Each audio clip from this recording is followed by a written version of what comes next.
ഒഴുകുന്ന ജലവും പാറയും പലപ്പോഴും ഏറ്റുമുട്ടും. ജയിക്കുന്നതെപ്പോഴും ജലമായിരിക്കും. അതിൻ്റെ ശക്തി കൊണ്ടല്ല, നിർത്താതെയുള്ള പരിശ്രമത്താലാണ്. കേട്ട നുണകളെ ഒരു ചിരിയോടുകൂടി സ്വീകരിക്കുക.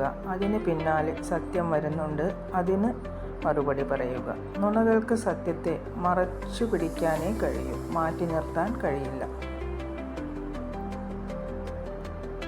ആത്മാർത്ഥതയില്ലാത്ത ഒന്നിൻ്റെയും പിന്നാലെ അലയരുത്. സത്യസന്ധമല്ലാത്ത ഒന്നിനെയും ചേർത്ത് പിടിക്കരുത്. വേദനിക്കപ്പെടും എന്ന് ഉറപ്പുള്ളതിൽ നിലയുറപ്പിക്കരുത്. ജീവിതം ഒന്നേയുള്ളൂ, അതിൻ്റെ സമാധാനം നഷ്ടപ്പെടുത്താതിരിക്കുക.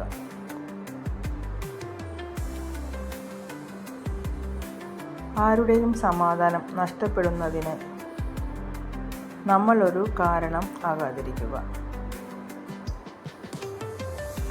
സദാ സന്തോഷം എവിടെയുണ്ടോ അവിടെ ദുഃഖത്തിൻ്റെ അംശമാത്ര പോലും സദാകാലത്തേക്ക് കാണപ്പെടില്ല. വളരെ സ്നേഹത്തോടെ എല്ലാവർക്കും ശുഭരാത്രി. Good night.